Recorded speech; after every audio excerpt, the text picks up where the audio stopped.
A storm comes off the hills. When it clears, the king is gone. Several senators have cuts on their hands. 753 BC. The Palatine. Romulus draws a line his brother will not cross. This is Roman Knights. We go back. We listen. We stay a while. 37 years earlier. Two boys in a basket on a flooding river. A wolf finds them. One of them will name the city. 1. Before the city had a name, the Tiber runs south to the sea. Before the city, this is all there is. The river, the 7 hills above it, the marsh between the hills where cold air settles at night, mud and reed and the smell of water that has come a long way from the mountains. The hills are not large. A man can walk to the top of the Palatine in the time it takes to eat a meal. The Palatine catches the light first each morning. When the other hills are still dark, the Palatine is already pale. Something about the angle. Something about the way it faces east. Before the city. Before the name. Before the walls. Before anyone drew a line in the ground and said, "Inside this line is something. Outside is something else."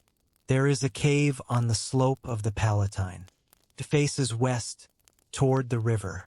In the early morning the cave is in shadow while the Palatine above is already bright. The Romans will call it the Lupercal, the Wolf's Cave. The name comes from what lived there, before the city, in the time when the story begins. The air in the cave is different from the air outside it. Colder, damper, the smell of rock and old water and something animal that the stone has held for years. The cave is not deep. A man standing at the entrance can see the back wall. It is not a place you would choose to live. It is a place you would choose to survive. A woman named Rhea Silvia lives in the city of Alba Longa. That city sits in the hills south of the river. It is older than Rome. It was old before Rome existed. Rhea Silvia is a Vestal virgin, a keeper of the sacred fire. Her uncle placed her in that life. Her uncle is Amulius. He took the throne from his brother. He made Rhea Silvia a Vestal and believed the problem was solved. Vestals do not have children. Rhea Silvia has children. Twin boys. The Romans say their father was Mars, the war god. What is certain is that Amulius orders the boys drowned in the Tiber. He gives the order the way men give orders they do not wish to examine. He gives it and goes back to other things. The Tiber is in flood that season, high and fast and brown with soil from the hills. Servants carry the basket to the water's edge. They set it down. They walk away. Whether this is mercy or cowardice, the sources do not say. Perhaps they could not do it. Perhaps they simply walked away. A she-wolf finds the basket. She pulls the boys out. She carries them to the cave on the Palatine slope. She nurses them through the night. She stays in the cave mouth through the cold hours before dawn, facing out toward the marsh and the river. Her breath makes small clouds in the cold air. The boys are warm against her. They do not cry. This is noted by the Romans later. The boys did not cry in the cave. They were quiet. Even then, a woodpecker comes to the cave mouth with food. The woodpecker is sacred to Mars. The wolf is sacred to Mars. From the first night, these two boys have protection. They do not know this. They are too small to know anything. The cave is dark and damp and cold, and it keeps them alive through the night. That is enough. That is everything. This is the story the Romans told. This is the story they carved in bronze. They built temples around it. They taught it before the laws, before the histories, before anything else. This story. What the story says about Rome is this. We were made for fighting. The gods planned it from the beginning. We accept this about ourselves. A city that tells that story first is a city that knows exactly what it is. A shepherd named Faustulus lives near the river. He finds the boys at the cave. He takes them home. His wife Acca Laurentia raises them alongside their own children. The house is small. There is room for 2 more boys if you move things around. Acca Laurentia moves things around. The boys grow up in the rough country between the hills and the river. They learn the landscape by foot, by season, by the smell of the air before rain. They know which parts of the marsh are firm and which are not. They know where the bandits camp in the dry season and where they move in the wet one. They know the paths the way animals know paths, not because someone showed them, because they walked them until the paths became part of how they thought. Their names are Romulus and Remus. They grow up strong, stronger than the boys around them. They run faster. They hit harder. They do not stop when other boys stop. It is not courage exactly. It is more like an absence of the thing that makes most men quit. No one teaches them this. It is something they came with. They are not the same. Remus is easier to be around. He laughs faster. He makes the men around him feel like they have been seen. He has the kind of energy that fills a room from the outside. Romulus does not fill a room. He assesses it. Every room he enters, his eyes move to the exits first. He finds 3 or 4 points of interest before he speaks to anyone. He does this in houses. He does this in open fields. He has been doing it since before he knew he was doing it. He has stopped trying to stop. They gather followers, shepherds and their sons. Young men from the farms around Alba Longa with no particular future where they came from. The group grows. They begin to move through the hill roads with enough weight behind them. The bandits who work those roads start making different calculations. Those bandits have been preying on the shepherds for years. They know the paths. They know when a man is alone. One afternoon they catch Remus in a narrow place between 2 outcroppings on the upper path. They come from 2 directions at once. There are more of them than him. Not by a lot, but enough. Remus backs against the rock. He has a staff in both hands. He does not call out. He doesn't need to. Romulus appears from the path above. He does not run. He moves at a pace that says he has already decided how this ends. The ending is not complicated. He looks at each man surrounding his brother. He does not look at Remus. He does not need to look at Remus to know Remus is fine. The bandits look at Romulus. They look at each other. There are enough of them, probably, but Romulus looks like a man you would have to kill to stop. Not hurt, kill. And killing a man has costs. This is a dispute about sheep. They leave. Romulus says nothing when they go. He steps past the place where they were standing. He looks at Remus's hands, then his face. Remus is fine. They walk back down the hill together. Romulus does not say anything for a while. When he does speak, it is about something else. The condition of the path. The weather coming in from the west. That is what they are before they become anything else. They know each other the way people know each other who have never been apart. They know each other's silences. They know which kind of quiet means thinking and which kind means anger. They know that Remus makes a decision and announces it and sometimes changes it. They know that Romulus makes a decision and does not announce it and does not change it. They have fought side by side long enough to understand this.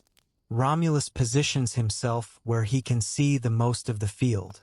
Remus positions himself where the most people can see him. Both approaches work. They have never needed to discuss it. They grow older. They discover who their mother is. They learn that their grandfather Numitor is alive but without his throne. They find out what their uncle ordered, what he told the servants to do with 2 infants at the river's edge. They go to Alba Longa. They do not negotiate. They find the men who have been waiting for someone to say, now. They move quickly. Amulius is removed. Numitor is restored. Then the 2 brothers look at each other. Alba Longa is their grandfather's city. the city that ordered them drowned. It is not their city. They walk back north to the river, back to the 7 hills, back to the Palatine that catches the morning light first. They stand on the slope and look at the plain below, the marsh, the river beyond it, the other hills in the pale morning distance. Here, they say, this is the place. They have nothing, a group of followers, some animals, a cave on the hillside that still smells of wolf and old stone. They have a place. That is enough to begin. The river is out there, moving south. The hills are the same hills. The marsh holds its cold. The Palatine catches the light the same way it always has. The cave is still on the slope, facing west, facing the river. The smell of it has not changed. 2 brothers stand at the top of the hill. The sun is going down behind the western hills. The river catches the last of it. Below them the marsh begins to darken. The other hills go into shadow one by one. They are not yet what they will become. Not yet. 2. The king who took everything, Albalonga, had 2 sons. The older one was Numitor. He was the heir. When the old king died, the throne went to Numitor. This was the order of things. The order of things had worked in the same direction for a long time. Numitor became king. His brother Amulius watched this happen. Amulius was the younger son. Being the younger son is a particular condition. It is not poverty. It is not danger. It is something quieter and more persistent. It is the knowledge that everything around you belongs to someone else. The hall, the servants, the land, the title, the name, always going to someone else.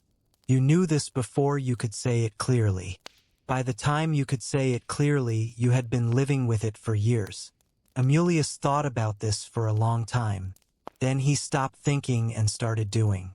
He found the men in the city who were not satisfied. There are always such men. Men who expected more than they received. Men who served the old king and received less than they believed they deserved. Men who had grievances going back years. Small ones and large ones. Real and imagined. The kind that keep a man awake at night. Amulius spoke to these men. He was good at this.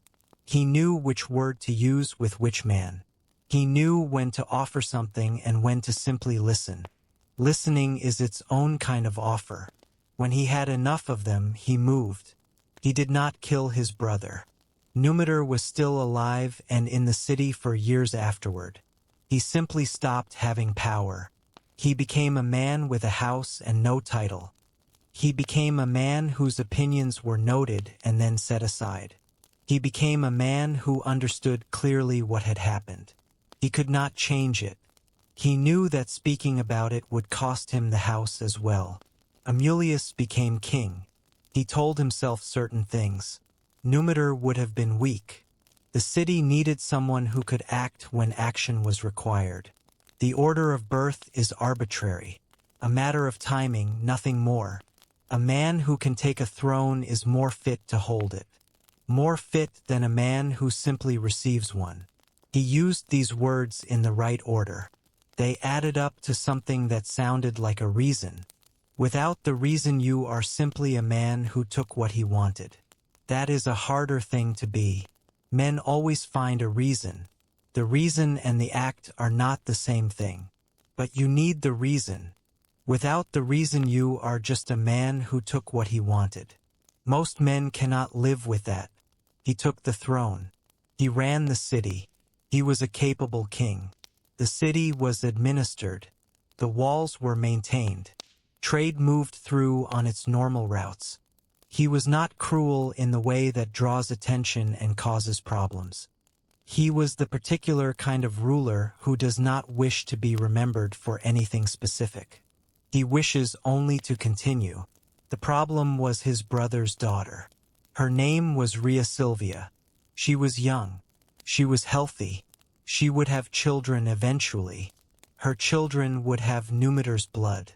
They would have the blood of the king Amulius had pushed aside.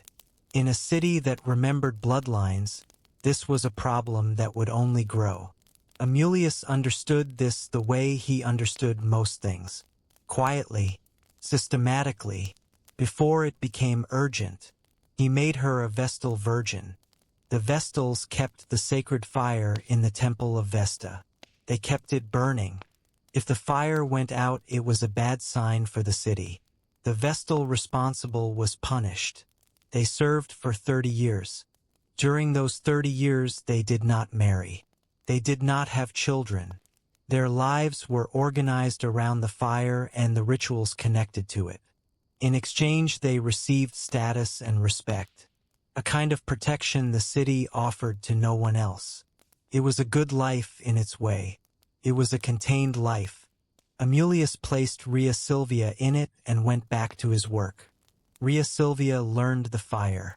The fire in the temple of Vesta was kept in a circular hearth. The temple itself was round. The smoke went out through an opening in the roof.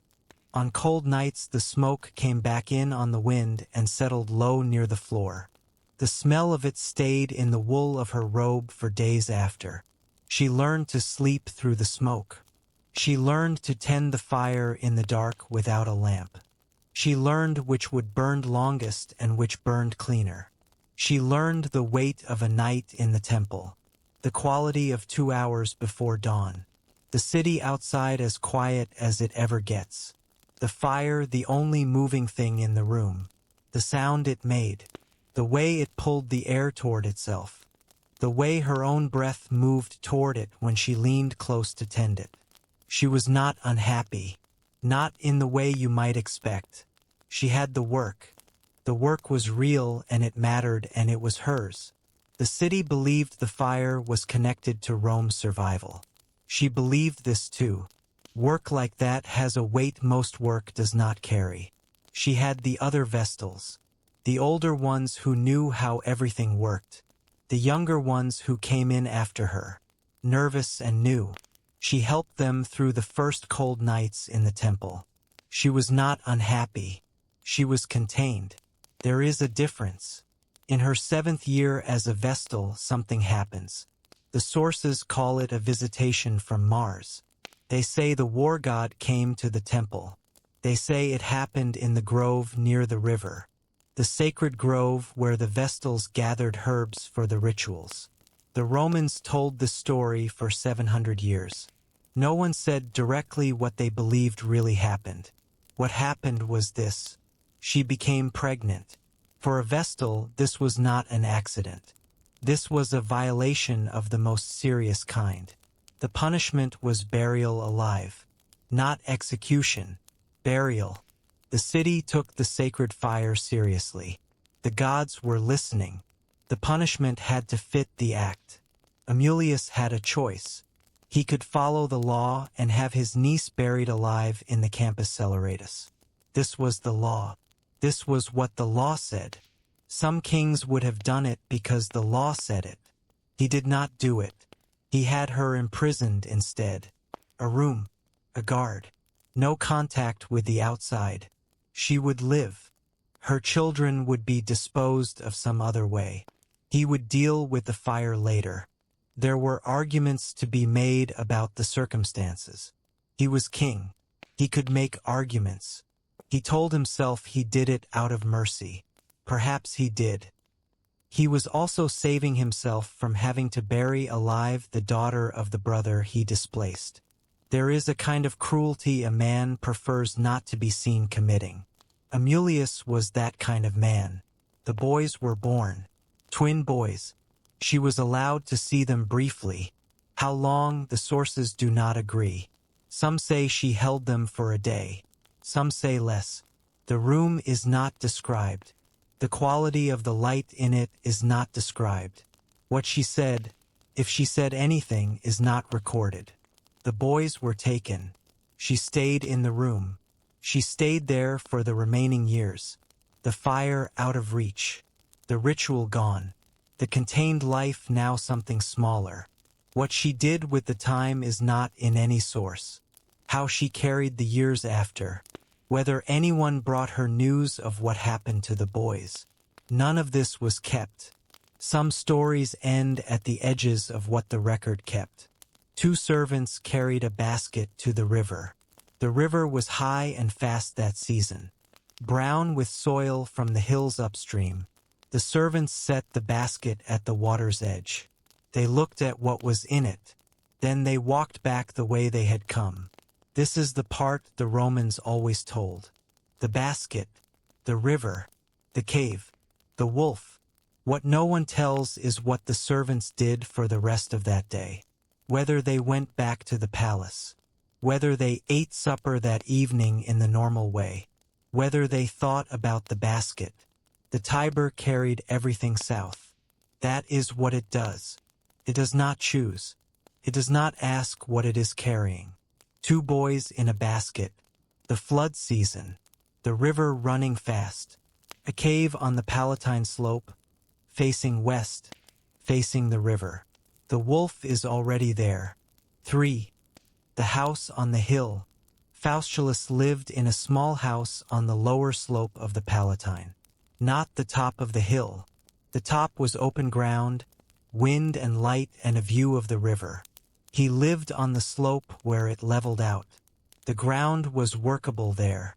A man could build something that would stay up through the winters.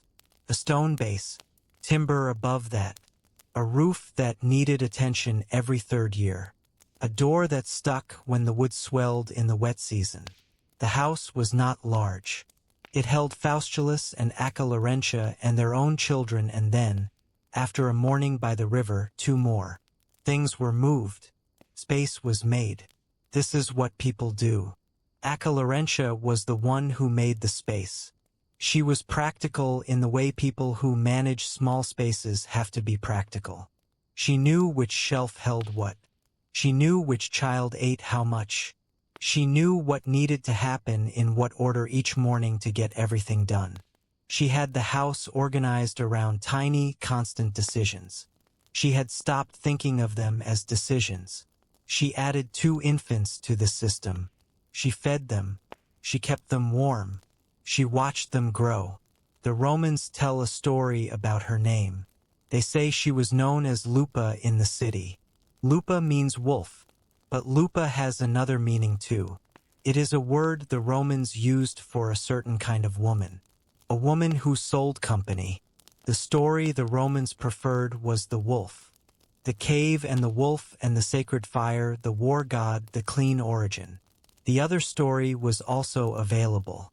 A woman near the river. 2 infants. A house on the slope. The Romans told the version with the wolf. They were not wrong to prefer it. But the other version is also Roman. Rome was built partly by people who had complicated stories they preferred not to examine too closely. This is another thing the city and its founders had in common. She raised them like they were hers. Not because she was asked to.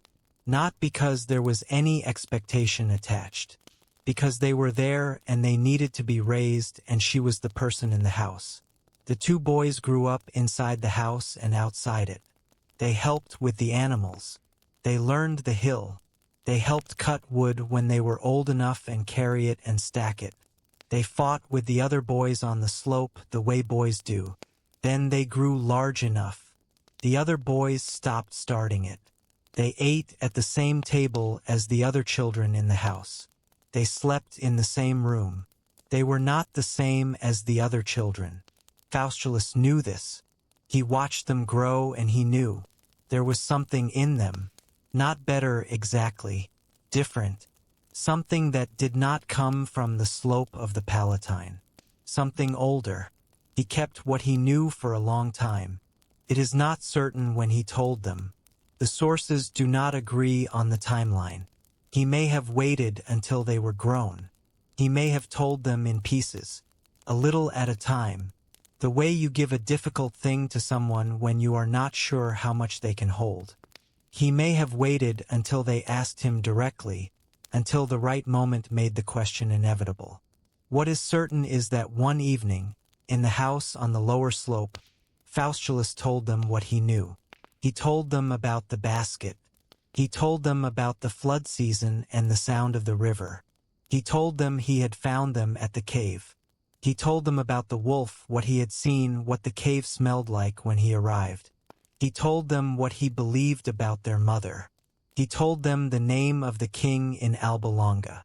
He told them the name of the king's brother. He did not tell them what to do. He was not that kind of man. He gave them what he had and let them hold it. Romulus sat still while Faustulus spoke. Remus asked questions. Not many, specific ones.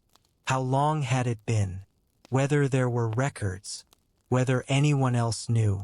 How Faustulus had found out about the mother. Whether Numitor was alive. Numitor was alive. Romulus said nothing for a long time after Faustulus finished. He looked at the table. Then he looked at the door. He stood up. He went outside. He stood on the slope for a while in the dark. He looked at the river in the distance. He came back in. He said, "We should sleep. We will talk in the morning." Remus wanted to talk that night. He said so. Romulus said, "In the morning." They talked in the morning. The thing about a piece of information like that is that it does not give you a clear instruction. Here is who you are. Here is what was done to you. Here is what the person who did it is doing now. None of this tells you what to do. You have to decide that separately. Romulus decided separately. He had decided by morning. He did not say this to Remus. He listened to Remus's questions and plans and ideas. There were many of them. Remus thought out loud. He always had. It was how he worked through things. Romulus let him work. While Remus talked, Romulus was already past the talking. To what actually needed to happen. In what order. They needed people they could trust. They had people. The men who had attached themselves to the brothers over the years, the followers, the ones who came when called. Romulus knew which of them were useful in which way. He knew which men could be trusted to move at the right moment and stop at the right moment. He made a list in his head. He went through it carefully.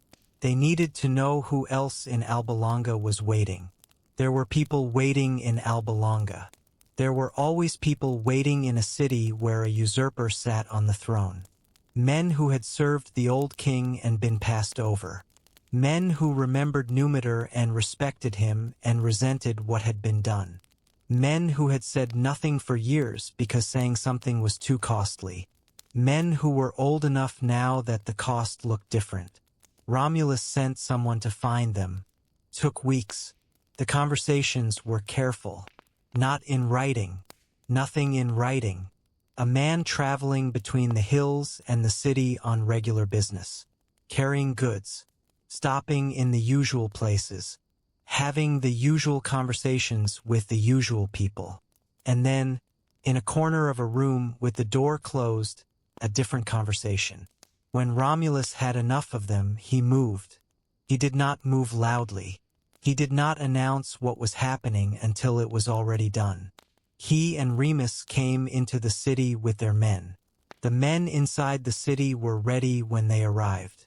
Amulius did not have time to organize anything. This is what decisive action looks like. It is not loud. It is already finished when other people realize it has started. Amulius was removed. How this happened exactly, the sources differ. Whether Romulus himself was in the room. Whether it was violent or simply the end of a thing. A man with nothing left to hold it with is no longer holding it. A king without men is not a king. Amulius's men had already chosen. By the time the brothers arrived, the choosing was done. He was removed. He did not rule after that morning. Numitor was restored to the throne.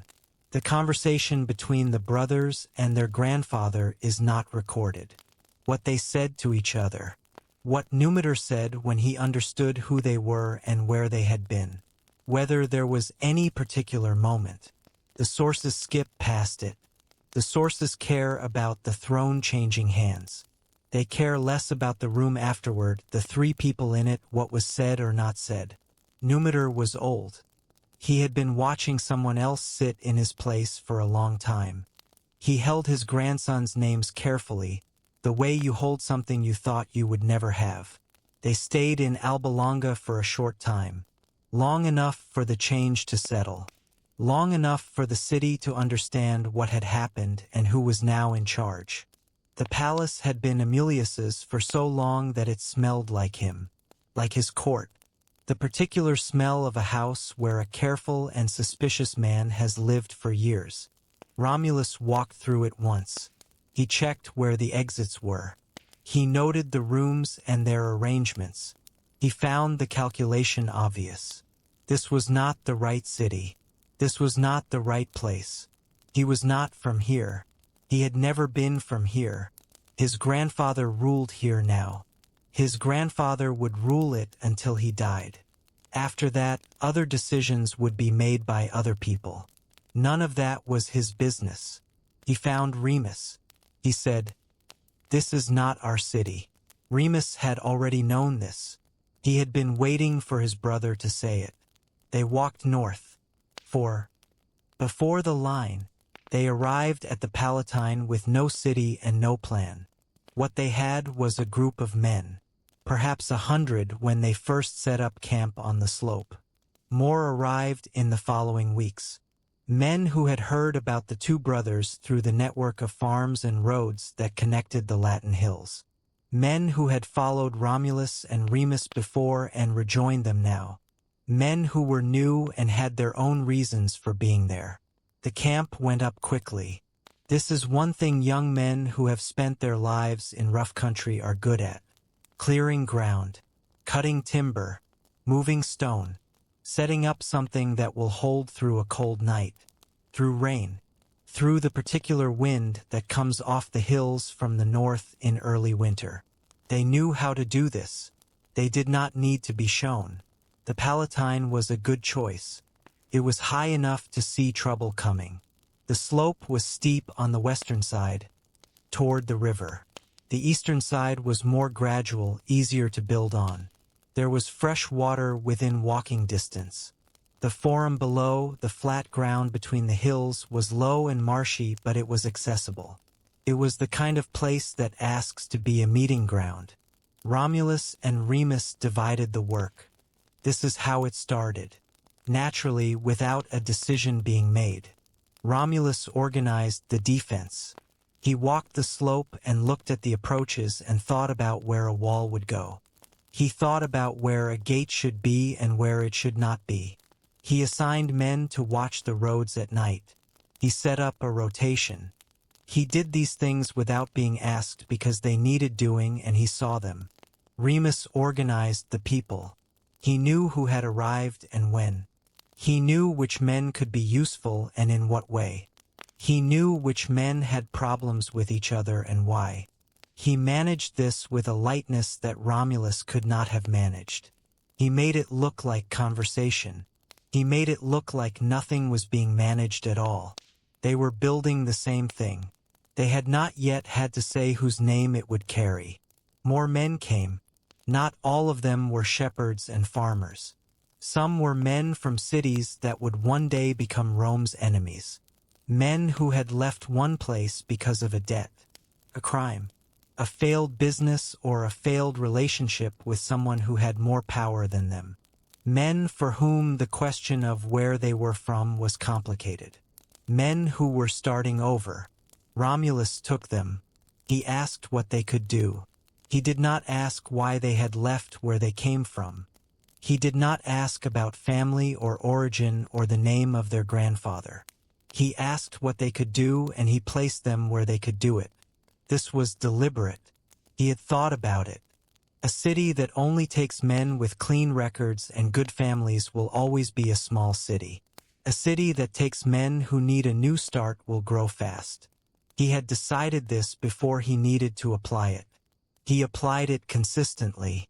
Some of the older settlers found this troubling. They said so. Romulus listened. He did not change the policy. The camp grew. It began to look like something. Not a city yet, but the beginning of the argument that a city was coming. Paths formed between the structures where people walked most often. A central fire was maintained. Men knew where to go with questions. The shape of a city was forming the way shapes form, not by planning the whole thing at once, by the slow buildup of small necessary acts. There were arguments. There were always arguments. Men living close together in a new place make arguments the way weather makes rain. Most of them Romulus did not hear about directly. Remus handled them. He was better at the early stages of an argument, the stage when a small move can stop it from becoming something larger. Romulus was better at the later stages, when something had already become large and needed to be ended. This was the thing about those weeks before the line. They complemented each other well. A camp with both of them was better than a camp with either one alone. The men knew this. The men could feel it without having to think about it. When both brothers were present in the camp, things ran better. There was a quality of confidence in the men around them that came from having two centers instead of one. The trouble with two centers is that two centers cannot last. A camp runs with two leaders. A city cannot. A city has one name, one set of laws, one person who decides when the laws have been broken and what happens next. You can run two parallel systems for a while. You can make agreements and compromises and arrangements. But eventually the moment comes when something needs to be decided and the two systems point in different directions. It was going to come. Both brothers knew it was going to come. They had known it since Alba Longa, perhaps before. They knew it the way you know something you do not say out loud. Saying it makes it more immediate. There were evenings when the camp settled and the fire was good. The work done for the day. Men eating and resting. The two brothers near the same fire. Not talking much. They never talked much. But there was a quality to those evenings that was different from the evenings later. A comfortable thing. A thing you only recognize later as comfortable, when it is gone. The Palatine was theirs. The view from the top at dawn. The slope in the morning light. The sound of the camp waking up. The smell of fire and animals. The dry smell of the hillside before the dew burned off. These things were theirs together. In a way nothing would be theirs together again after the birds. Romulus stood at the top of the Palatine one evening and looked west. The river was there in the distance, a dark line catching the last light. The marsh below the hill was already dark. The other hills were going into shadow one by one. He could hear the camp below him, the sounds of the evening. He could hear Remus somewhere down the slope, talking with someone, his brother's voice but not the words. He looked at the plain below, the flat ground between the hills where the forum would eventually be, the roads that would go from it outward, the walls that would ring the hill. He could see it already, not as it was but as it would be, the full city, the complete thing. He could hold it in his head all at once.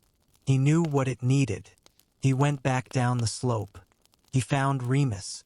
He said, "We need to know which hill." Remus already knew what this meant. They agreed to watch the birds. They agreed on this part easily. How to read the birds, how to count them, which bird meant what, which direction mattered, the full procedure. This part was agreed quickly.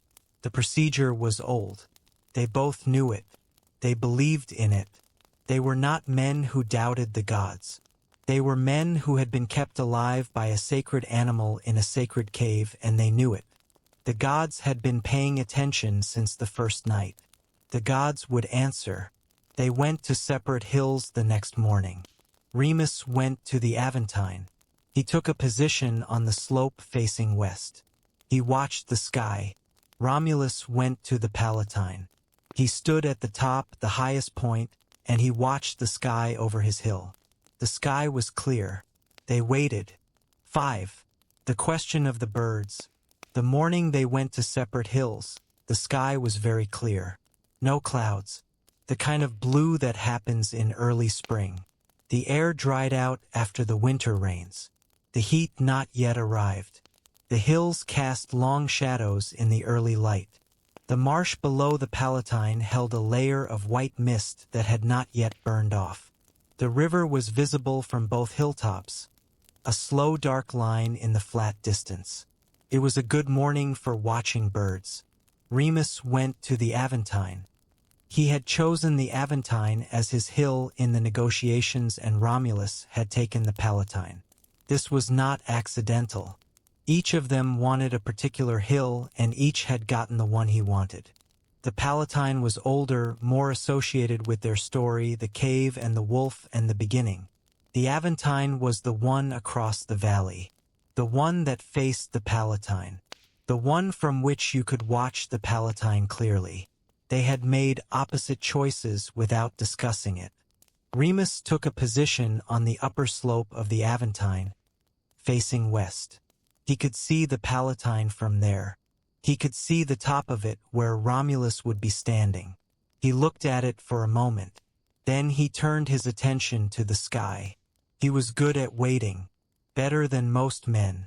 He had grown up in the hills where patience was not a virtue but a tool. You waited for the right moment the way you waited for a storm. Not with tension but with alertness. An open kind of waiting, ready for anything, committed to nothing. The sky was still in the early hour. Birds moved through it in the small numbers of the morning. Individual birds doing the usual business of birds. A crow crossed from north to south. 3 small birds he could not name from the distance moved east along the valley. A hawk hung above the marsh for a long time and then dropped. None of these were the right birds. He waited.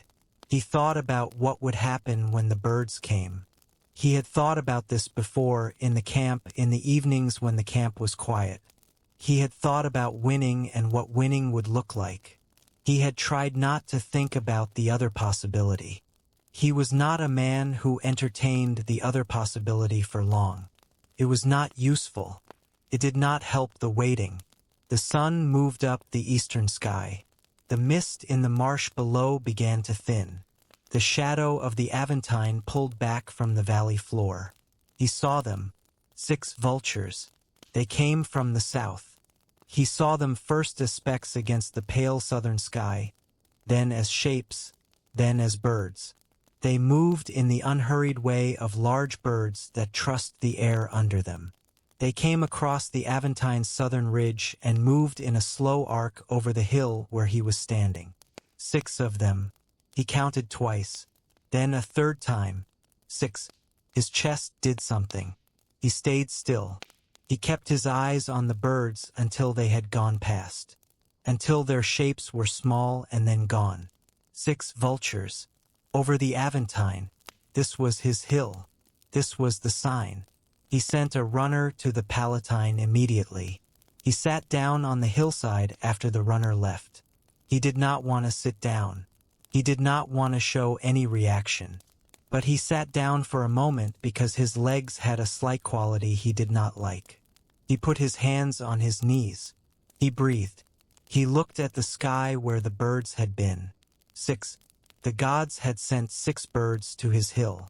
The hill he had chosen. On the morning they had agreed to watch.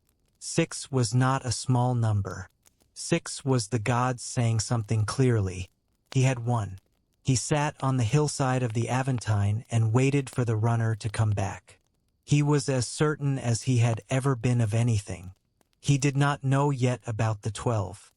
On the Palatine, Romulus was watching a different sky. He had taken a position at the very top of the hill, the highest point. The view went in all directions. He could see the valley below, the marsh, the Tiber, the Aventine. He could see Remus on the Aventine slope, a small figure in the distance. He looked at his brother for a moment. Then he looked at the sky. He was not good at waiting in the way Remus was good at waiting. He was good at something else. He was good at being ready. There is a difference. Waiting means you accept that time is passing. Being ready means you hold the time lightly, one hand on it, not gripping. He stood at the top of the Palatine and he held the morning lightly. The camp below him was waking up. He could hear it, the sounds of men starting their day. He did not look down at it. He looked at the sky. He saw the runner from the Aventine come up the slope toward him. He saw the runner from a long way off. He watched him come. The runner arrived out of breath. He gave the number. 6 vultures, the Aventine, Remus. Romulus listened. He thanked the runner. He sent him back. He returned his eyes to the sky. 6 was a real number. He did not dismiss it. The gods had sent 6 birds to his brother's hill. This had to mean something. He thought about what it meant. He thought while he watched the sky. He saw them. 12. They came from the north all at once. Not in a line but in a cluster that spread as they flew. He saw them as a mass first and then resolved them into individual birds. He counted them once, then again, then a third time slowly, taking each bird separately. 12 vultures crossing the sky above the Palatine. Moving south, he watched them until they were gone. He stood at the top of the Palatine for a while after they disappeared. He did not move. He looked at where they had been. The sky was clear again and empty and very blue. 12. He went down to find his brother. They met in the valley between the hills, both of them walking toward each other. The camp behind Romulus, the slope of the Aventine behind Remus. They met in the flat ground of the valley, in the shadow of neither hill.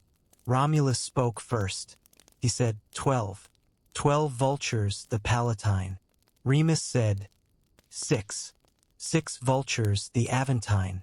And my 6 came first. There it was. They both had the results they needed. The gods had answered twice, once to each hill. The answers did not agree. Or rather, they agreed that the gods had spoken and disagreed about what the gods had said. This was the problem. A clear answer would have settled it. A clear answer would have been 1 number to 1 hill. The gods had given 2 numbers to 2 hills and left the interpretation to the men. 2 men with opposite interpretations. Romulus said, the number is what matters. 12 is twice 6. The gods chose this hill by giving it more. Remus said, the sequence is what matters. 6 came first. First is first. What comes later is not the same, no matter how many. Neither argument was wrong. This is the thing about that morning that no Roman source ever fully confronts. Both men were right. The rules of bird reading were old. They were not entirely consistent. They said some things clearly and other things not clearly. They were clear that more birds was better. They were clear that the first omen was significant. They did not specify which criterion outranked the other. They had never had to specify. The gods had never before given 2 numbers to 2 brothers at the same time. The gods had either made a mistake or had done this on purpose. Neither man would say either of these things. You do not say the gods made a mistake. You do not say the gods engineered your suffering. You find a way to read the results that make sense and you commit to it and you defend it. They defended it. The argument went on. Not long in absolute terms, but long enough for the men around them to hear it and understand that this was not a short argument. Long enough for the men to make the calculation. The one every man in every camp makes when 2 leaders disagree. Which one do I stand with? The camp divided. It did not divide all at once. It divided the way a river finds new channels. Gradually, the flow going first one way and then another, then settling. Men who had been with Romulus longest. Men who had come for Remus specifically. Men who had no strong preference. They watched the 2 brothers speak and made a choice based on nothing more than each man's voice that morning. Some of the Remus men were louder than the Romulus men. They made their position physical. They stood with their shoulders and their chests and their voices. The Romulus men responded. The argument between the brothers became an argument between the camps, then between individual men. At some point someone pushed someone. Then it was not about the birds. The two brothers stood in the middle of it. And Romulus looked across the noise and the movement and the dust at his brother. And Remus looked back. The crowd was still going around them. Men shouting. Someone had fallen and was being helped up. The noise had the quality of something that would get worse before it stopped. Both brothers could see this. They could feel the shape of what was happening. The way men in camps feel a situation. Where it is going. How fast? They looked at each other for a few seconds. Across the fighting. Across the noise. Romulus looked at his brother's face. The way he looked at it when they were boys and he was checking whether Remus was hurt. Hands first, then face. He had looked at Remus's face 1,000 times in exactly that way. He looked at it now. Remus looked back. The expression he wore when he was close to changing his mind but had not. The expression that meant, "I see what you see, but I am not ready to say it." The crowd kept going. Then Romulus turned away. He walked through the men without pushing. They moved when they saw him moving. He walked to the base of the Palatine. He had a plow. He had placed it there that morning before the birds, before any of this. He had placed it there because some things need to be in place before they are needed. He had known this. Not what would happen. Just this. The plow was there. He attached it to the animals. He stood behind it. He knew what he was about to do. He knew what it would cost. He took one breath. Then he started to walk. 6. The line in the dirt. The plow went into the earth at the base of the Palatine. Romulus stood behind it.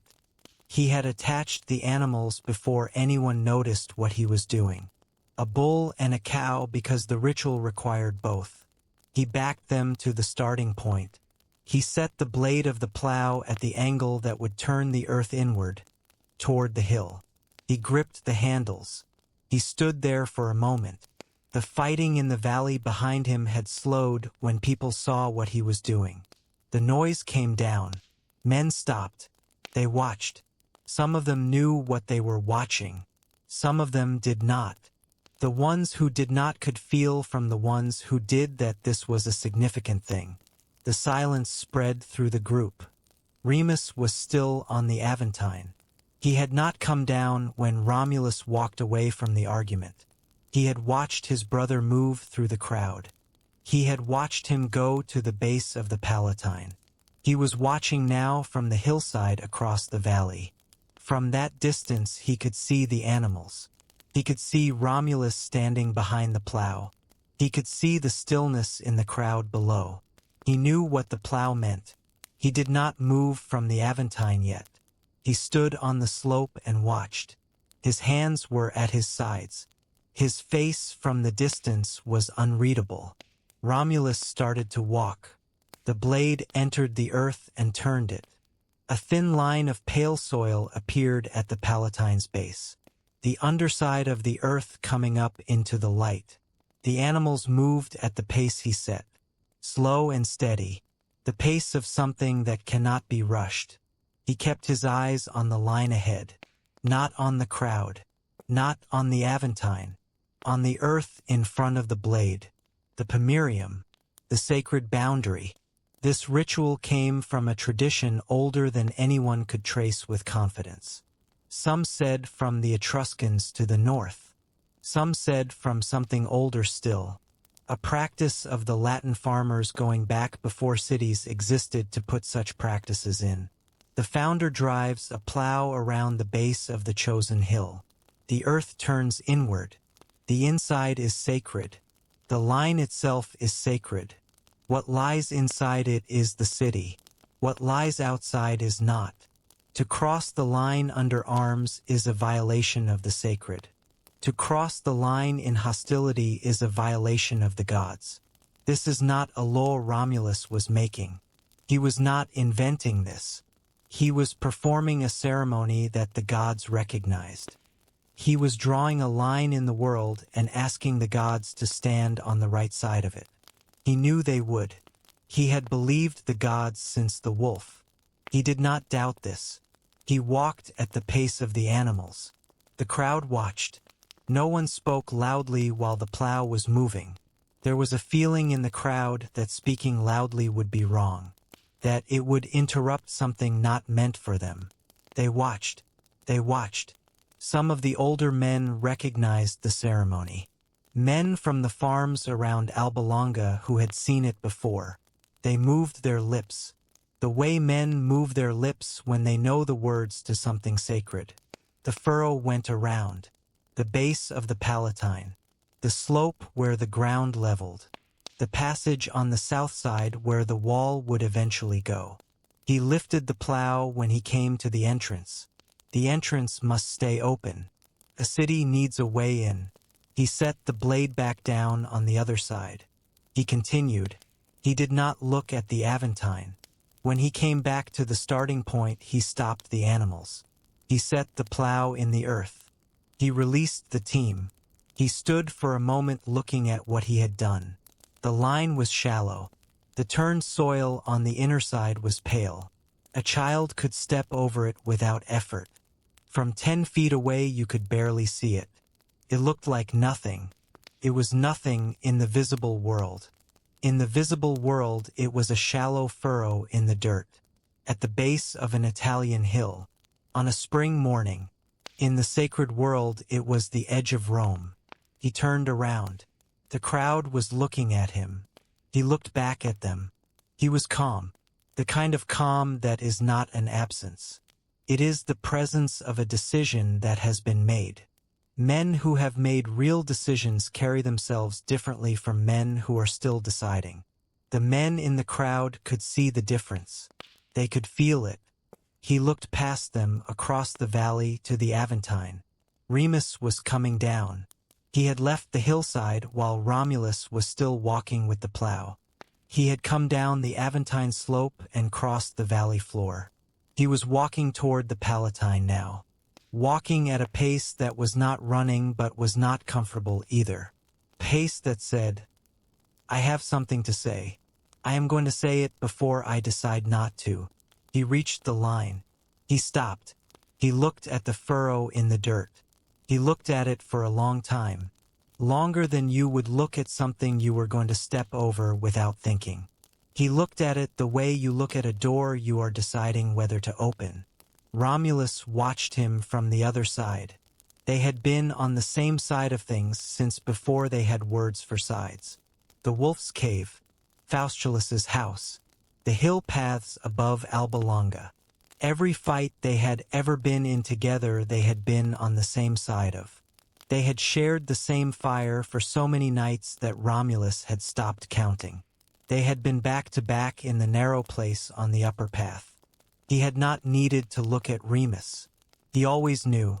The line in the dirt between them was the width of a plow blade. Romulus did not say anything. He watched his brother look at the line. Remus looked at the line. He looked at his brother. The crowd was watching. Everyone was watching.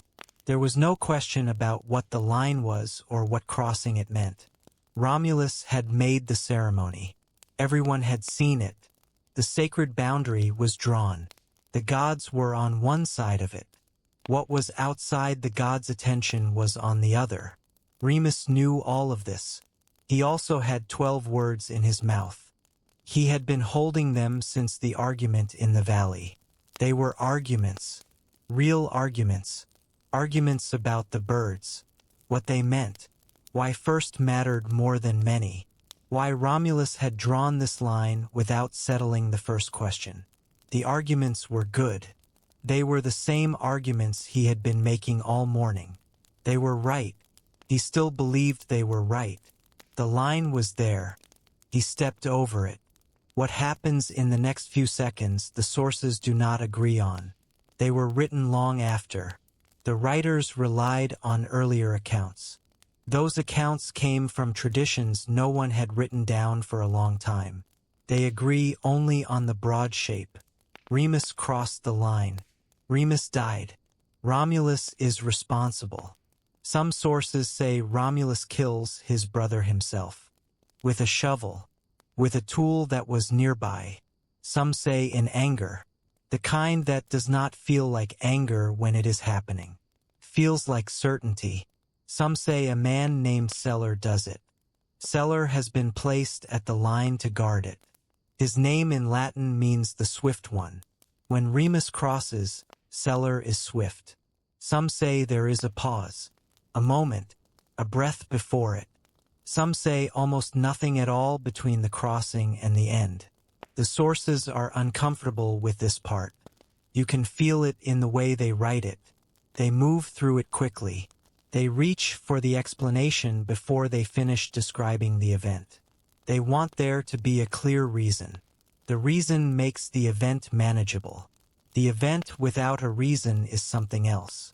Whether Celer is a real man or a story the Romans needed, no one can say. A story that puts another man's hand on the weapon is useful. Romulus did not have to be the one who did it. He only had to be the one who did not stop it. Different Romans preferred different versions at different times. The Romans were complicated about this particular question. What they all agree on, Remus crossed the line. Remus died. 7. The name on the hill. Romulus buries his brother. Where no source says, no marker, no name on a stone, no shrine built to him later, no annual ceremony at the site, a hole in the ground and then ground. The Romans of later centuries do not know where it is. They do not make a shrine because there is no place to make a shrine. The place is unknown. If anyone knew, they did not say. He does this quietly. He takes the body to a place on the hill. He does the work. He does not ask for help with this. The men around him stay back. They have learned in the weeks in the camp when to stay back. He comes back. He names the city after himself. Roma, the city of Romulus. The city that now belongs entirely to the man who drew the line. He stood in the camp and he said the name. He did not announce it with ceremony. He said it to the man nearest him, then to the next man. Then others heard it. Spread. Roma. By the time the sun was going down, every man in the camp knew the name. They used it. The Romans later would not find this strange. They would find it fitting. That a city is named for its founder. That the founder was still standing when the city got its name. This is one way a city begins. The other way involves waiting for someone to ask you. No one asked Romulus. He did not wait. That night, the fire was small, low. The minimum of fire a man tends to keep the dark back and not much more. The Palatine rose dark above it. The valley below was dark. The Aventine across the valley was dark. The Tiber in the distance was a sound more than a sight.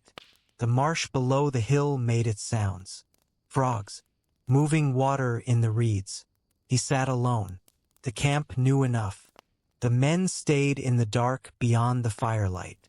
They had built their own fires at a distance. There was a quality to the space around Romulus's fire that did not invite approach. They could feel it from where they were. They kept their distance. He did not move for a long time. The fire made its small sound, would settling into itself. The particular crack and hiss of burning would at different stages. He had heard this sound since he was old enough to sit up. Before that his brother had heard it on the other side of the fire and he had heard it too. He did not know yet that was his brother. He did not know yet that fire made a sound. The sound of burning wood is one of the oldest things in a human life. It was already in him when he started building fires himself. He had built fires all over the hills around Alba Longa. He had built them in Faustulus' yard. He had built them on campaign. He had built them in the camp on the Palatine through the cold nights of the winter before the birds. Remus had sat across from him at most of those fires. He did not think about this for long. He was not a man who stayed with painful things longer than was productive. You look at it and you put it somewhere and you go back to the work. He had been doing this his whole life. The work is what keeps you. There was no work at this hour. He looked at the fire. He did not drink. He did not eat. He sat with his hands on his knees and looked at the fire. He stayed there until the fire had gone down to coals. Then he slept. In the morning he was up before the camp. He stood on the slope of the Palatine in the early light. The mist was still on the marsh below.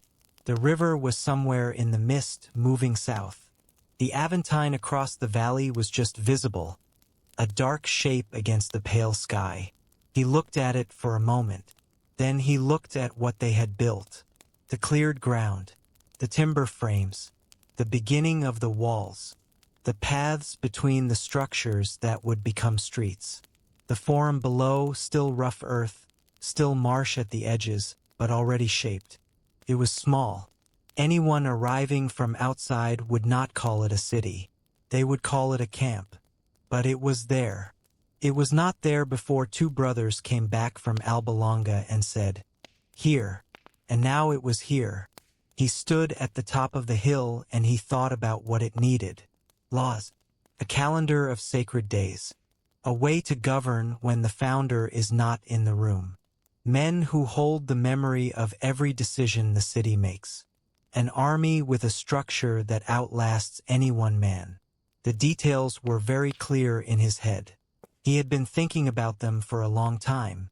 The details had been clear for longer than he had let himself admit. Knowing the details meant knowing what came first. What came first was the line. Drawing the line meant the rest of it. He had known for weeks. He would be asked about his brother many times in the next 37 years. He would answer briefly each time. He would say that his brother crossed the sacred boundary. He would say the law is the law. He would say it without expression, in the tone of a man for whom the matter is closed. And each time the subject would close, men around him learned not to raise it twice. Somewhere on the slope behind him there was a place in the ground that he knew. He did not go to it. He went down to where the men were starting their day. He went to find the men he needed. The work was already waiting. It had been waiting for weeks. He started. Roma had a name. It had a founder. It had walls that were partial and a forum that was still mud at the edges. It had 100 men or so who were now citizens of something. The word citizen was not yet in use. It had a sacred boundary and laws and a calendar and an army structure. A set of institutions Romulus carried in his head. Not yet written. Not yet formal. Already decided. It had all of this. It did not have his brother. The city started anyway. That is what a city does. That is what a city is for. You do not wait until everything is settled. You do not wait until everyone who should be there is there. You do not wait for the right moment. You start with what you have. You build with what you have. And if what you have is less than what you wanted, you build with that too. The Tiber ran south to the sea. The Palatine caught the morning light first, the way it always had. Roma was on the hill above it. Roma, his name, his city, his line in the dirt. 8. The Spolia Opima. The city needed enemies. This sounds like the wrong way to put it, but a city in that position needed enemies the way a young man needs a test. In the hills among other peoples who had been there longer, who had their own claims to the land, the water, the trade routes, to find out what it is, to find out what it will and will not do under pressure, to find out if the thing it has built will hold. The test came from Sinina. Sinina was a Latin city. It sat a few miles north of Rome in the hill country above the Tiber. It was not large. It had its own king, a man named Acron. Acron had watched Rome grow through the spring and summer. He had watched it grow with the particular attention of a man who lives nearby and understands what neighbors mean. More neighbors are not always better neighbors. A city that grows fast and takes anyone who comes is a city that does not have the usual limits. The women of the Sabines had been taken. Every city in the region knew about it. Akron decided that something needed to be done. He was not wrong about the problem. His solution was to march on Rome. Before Rome became large enough that marching on it was no longer a reasonable choice. He came down from the hills with his army. Romulus came out to meet him. This is the thing that the sources note about Romulus as a general. He did not wait. He did not draw the enemy to the city and make them come through a gate or across a wall. He came out. He always came out. An enemy who has traveled to reach you is tired. He is using roads he does not know well. His supply lines go in the wrong direction. An enemy who has marched from somewhere else is an enemy who has already spent something. You meet him where he is weakest. You do not wait. The two forces met in the open ground north of the Palatine. The morning had a particular quality. Early spring. The grass still wet with the night's cold. The sound of two armies moving into position has its own character. The particular noise of a group of armed men who are not yet in contact with anything. The shuffle of feet on uneven ground. The rattle of equipment. The occasional sharp command. The breathing of men who are trying to breathe normally and cannot quite. Romulus looked at Akron. Akron was in the front rank of his army. He was where a king was supposed to be, which is to say he was where the danger was. He was in full armor. He was a large man. You could see this even at a distance. The kind of large that is not bulk but height and proportion. The kind that makes a man look like he belongs in armor the way a tool fits a hand. Romulus made a decision. He walked out of the Roman line. He walked to the open ground between the two armies. He stopped there. He raised his voice. He called to Akron by name. He proposed that the two of them settle the matter between them. King to king. One against one. The winner city takes the field. This was not unusual.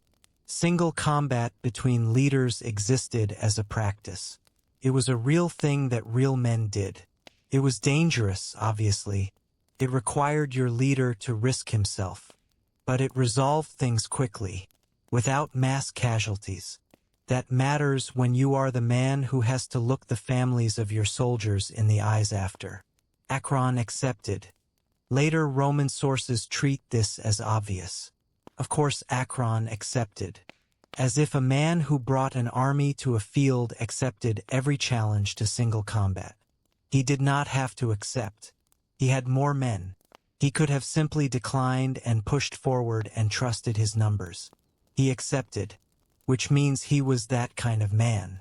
A man who thought himself capable. A man who thought the challenge was worth taking. He was wrong about one of these things.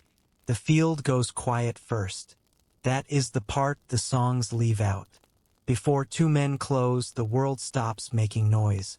Two armies hold their breath at once. The wind moves the wet grass and nothing else moves. Romulus can hear his own blood. He can smell the cold mud and the oiled bronze. Under both, the old animal smell of fear. His own. It is always there. He has stopped expecting it to leave. They close. Akron comes in fast for a large man. The first blow is a spear low at the hip where the shield rides up when a man steps. Romulus takes it on the rim. The shock goes down his arm into his teeth. He has felt this since the upper path above Alba Longa. The body remembers before the mind does. He turns the point offline and steps inside it. Now they are close. A spear's length is gone. This is the place Romulus wants. A man's whole world shrinks to one arm's reach. The shield boss against the other man's shield. The grunt. The stink of his breath. Akron is stronger here than Romulus expected. The shields lock and grind and neither gives. For a moment there is only weight against weight. Two men breathing into each other's faces like animals at a gate. Akron sees the opening first. The Roman's left foot has slid in the wet. A hand's width. Enough. Akron drops his shoulder and drives. All his weight behind it. The way you put a man on the ground to finish him. It is the right move. It is the move that has worked for him every time before this one. His mind is already past it, already at the killing blow, already at the field his army will take. It is the last thing he gets right, because Romulus has given him the foot. The slide was not a slip. Romulus has been doing this since before he had a name for it. The oldest trick is to sell a man the opening he wants. Akron commits his weight forward, and forward is where there is nothing to catch him. Romulus turns. He lets the big man's own drive carry him through. The shields part. For half a heartbeat Akron is overextended. Reaching. His side open below the arm, in the soft place that armor never quite covers. Romulus puts the blade there. It is not clean. Catches. It is loud and it is slow, and the big man's whole frame locks around it. Akron's mouth opens. No sound comes. He looks down at the place the way men do, as though the wound belongs to someone else, as though he is only being asked to name it. For one breath the whole field is visible at once. Two armies on the wet spring grass, thousands of men, frozen in a long curved line under a pale sky. The hills standing over them, indifferent, older than any city. The Tiber a silver thread to the west. And in the middle of all of it, a small thing. Two kings, one of them already falling. In a circle of trodden mud no wider than a threshing floor. The whole war, the women and the marching and the winter of building a coalition, has come down to this. To a patch of dirt the size of a small room. Then it is close again. Akron goes down in the open ground between the two armies. He sits first, the way the tired sit, and then he is not sitting. His army watches their king fold into the grass and does not move. Romulus stands over him and breathes. His arm is shaking now that it is over. It always shakes after, never during. He has never told anyone that. The field stays quiet for one more breath. Both armies watched. Romulus stripped the armor from the body. This was the ritual. The Spolia Opima. The armor of a king killed in single combat by the opposing king. The rarest military honor in Rome. It would happen only twice more in the next several centuries. He took the breastplate, the helmet, the weapons. He carried them himself. He would carry them back to the city on his own shoulders. This was part of it. The king who wins carries the prize personally. Akron's army stood in the field. The Romans advanced. It was brief. An army without its king is not the same army it was before. This becomes clear in the first minutes after the king dies in their sight. The calculation changes. Men willing to fight when their king fights are not necessarily willing when their king is on the ground. Some of them held. Most of them did not. Sinina was taken within the following days. Akron had no heir prepared. The city came to terms. Romulus brought the armor back to the Palatine. He carried it through the streets of the camp. He was walking at a steady pace. Not a procession exactly, but slow. The kind of slow that lets people see. Men along the path stopped what they were doing. They watched him pass. He was carrying the armor of a king he had killed on his own shoulders. A specific kind of statement, in a language everyone in those hills understood. He carried it to a place on the Palatine where he intended to build a temple. Jupiter the stayer, Jupiter who holds the line. He set the armor there. He made the offerings. He stood for a moment looking at what he had placed. The bronze is dented where his own blade went in. He notices this. He does not clean it. A thing should keep the mark of how it was earned. Then he went back to work. 2 more wars followed in the same year. Antemne and Crustumerium. Both cities had sent forces toward Rome. Both had miscalculated. The miscalculation was the same one Akron had made. They had watched Rome grow and decided the time to act was now. Before it grew further. They were right about the logic but wrong about the timing. The timing was already too late. Both cities fell. Both came to terms. Romulus moved quickly in each case. He did not give either city time to fortify further or to find allies.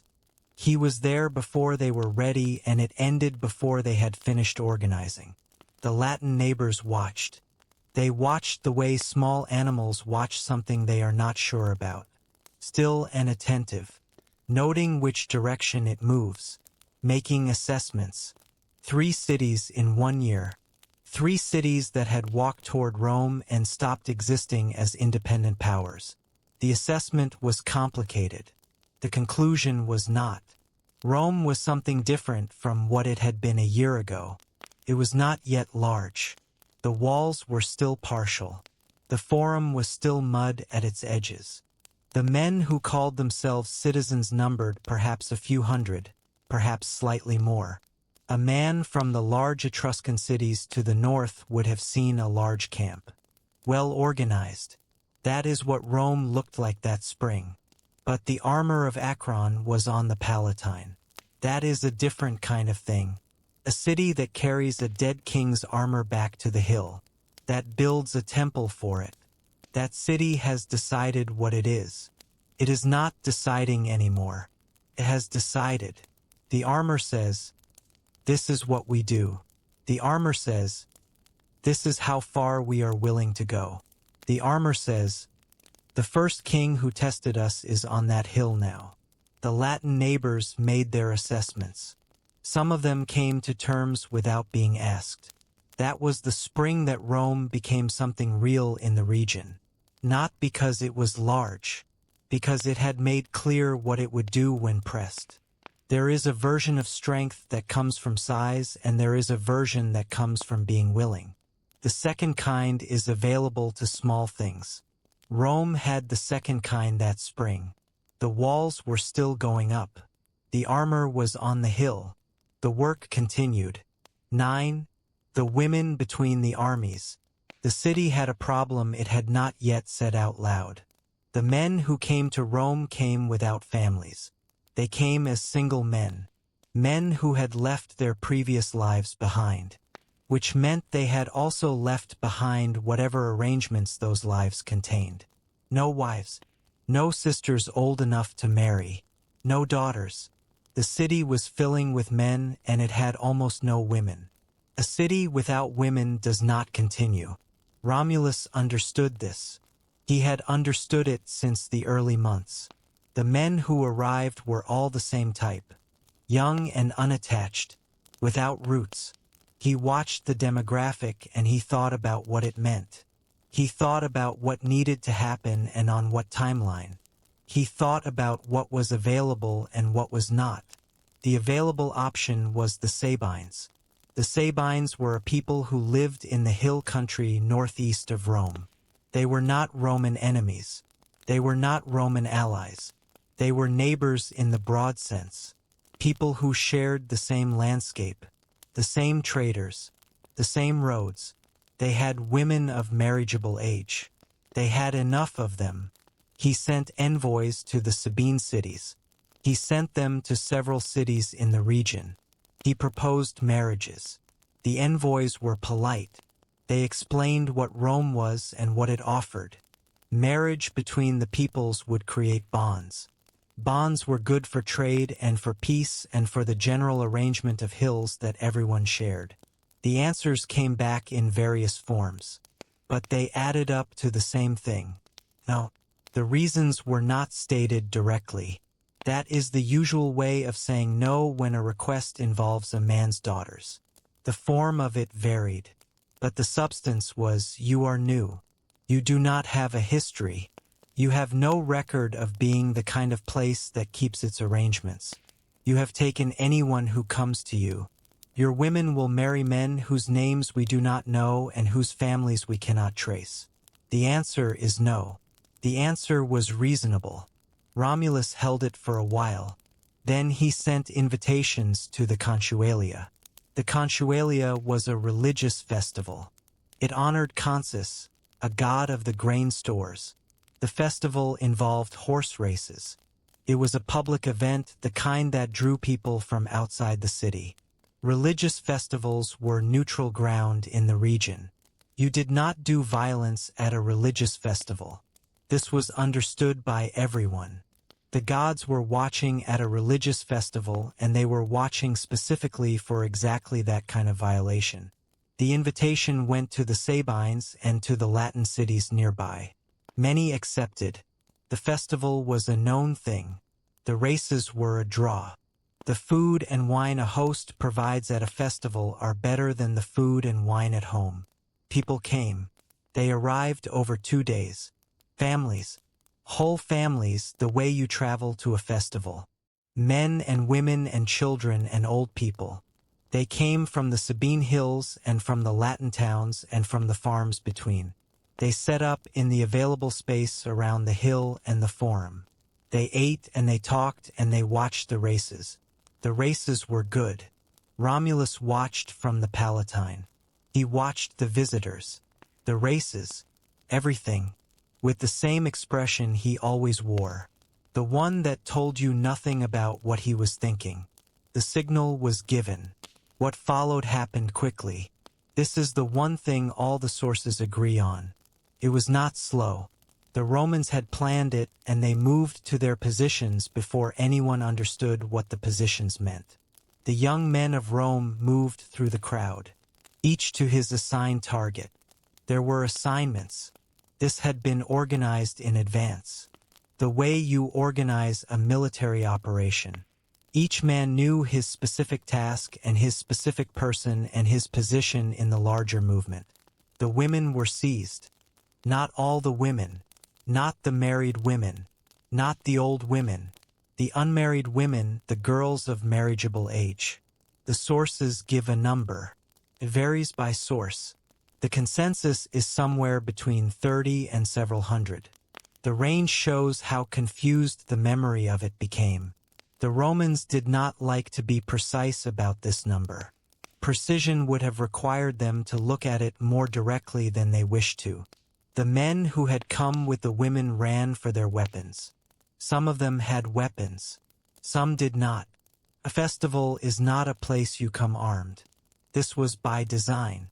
The festival context had stripped the visitors of what they would have needed. The Sabine fathers and brothers ran for the exits of the camp. Romulus let them go. The women were kept. He spoke to them. He is recorded as having made a speech. The speech, as recorded in sources written centuries later, is shaped by those centuries. But the substance of what he said is agreed upon. He told them they would be wives. Not slaves. Wives with the full status and rights of Roman wives. He told them the men who had taken them had chosen them specifically, not at random. He told them that Rome would treat them with the respect their position deserved. He told them this was not what it appeared to be. He was not wrong about all of it. The men had chosen specifically. There had been conversations in the camp in the weeks before. Each man identifying the woman he intended to approach. It was organized in that way too. None of this changed what it was. The women did not sleep easily that first night. They were in a strange city on a hill they had not been to before. The sounds of the camp at night were not the sounds of their homes. The light was different. The smell of the hill was different. The men they were with were strangers. Men they had seen for the first time that afternoon. Men they had not chosen. Some of the women wept. Some were very quiet. Some were angry in a way that had nowhere to go. Some spoke to each other. The ones from the same towns found each other and stayed close.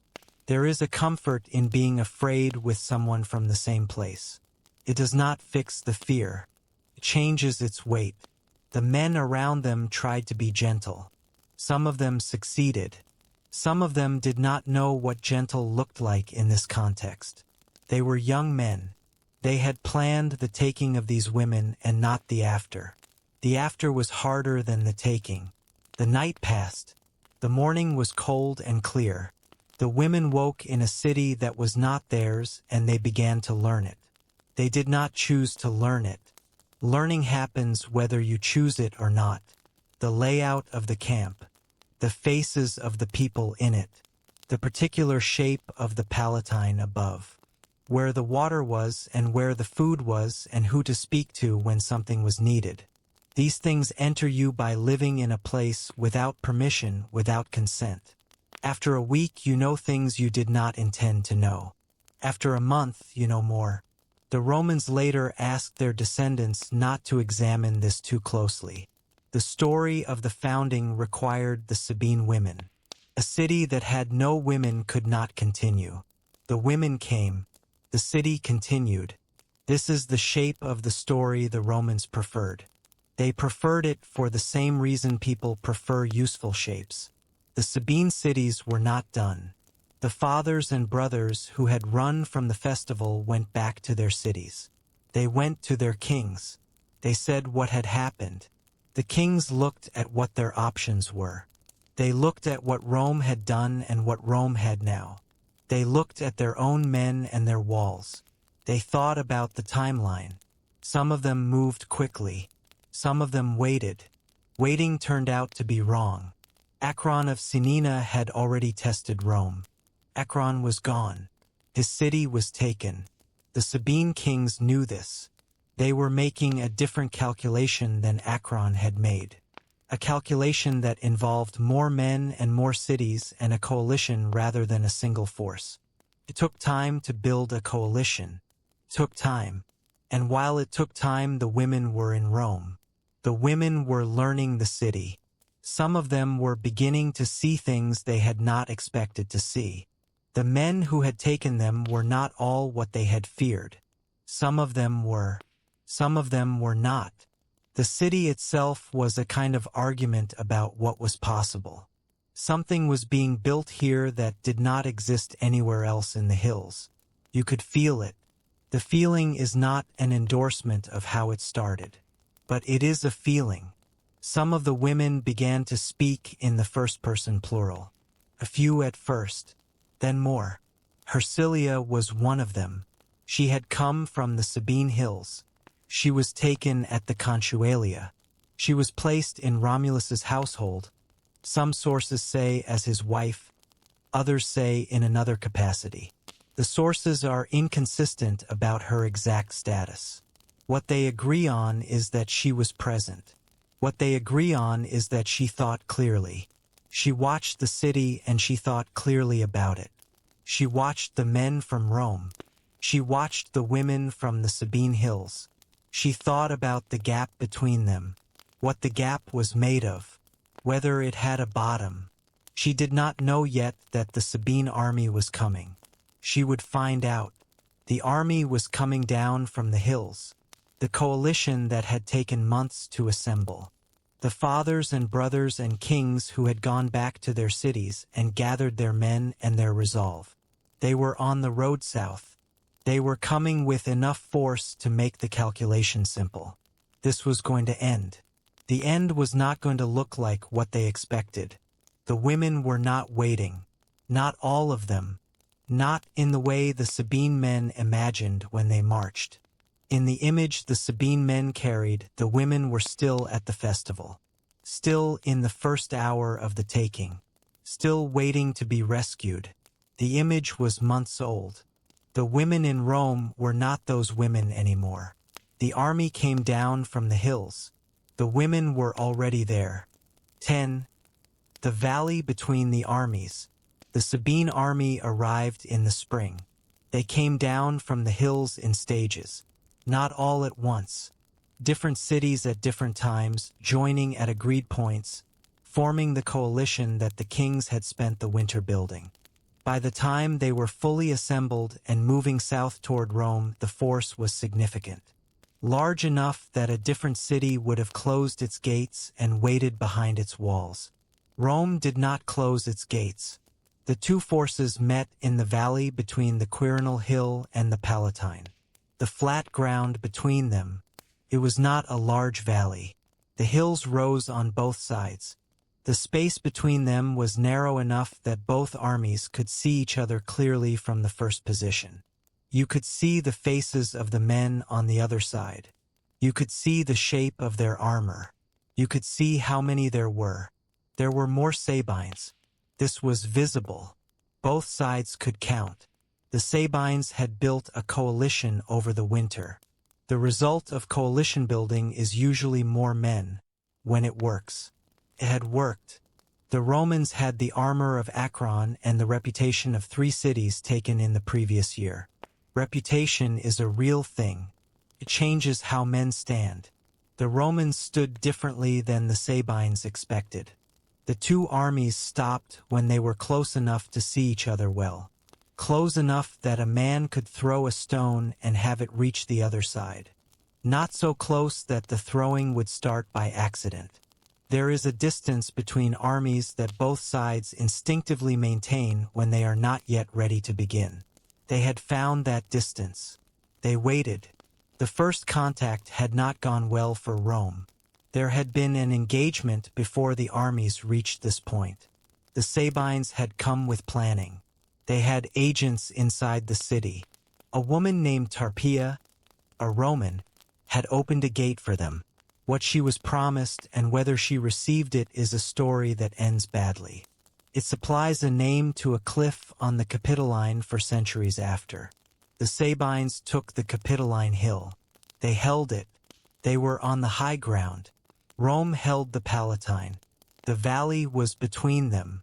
The Romans tried twice to retake the Capitoline. Both times they were pushed back. The fighting was in the narrow space between the hills. It did not favor the larger force. It did not make the smaller force comfortable either. Men died on both sides, the kind of dying that happens in close fighting on uneven ground, without room to maneuver, without the advantage of an open field. Both sides bled for the ground between the hills and neither could hold it. They reached the position where neither army was advancing. Both were too present to withdraw and neither had the advantage to finish it.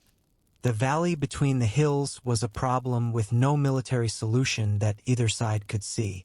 This is where Hersilia entered it. She had been watching the position from the Palatine for days. She could see both armies from the slope. She could see the valley between them. She could see the ground where the fighting had happened. The churned earth. The marks of what fighting looks like after. She had been thinking. She had been thinking about this for longer than the army had been in sight. She had been thinking about it since the news came that the coalition was assembling. She had thought about what the fight would look like. What happened after, whichever way it went. Both outcomes led to the same place. A place she did not want to be. She went to the other women. Not all of them. The ones she had spoken with through the months in the city. The ones who had gone through the same transition. Who had arrived by different roads at something like the same place.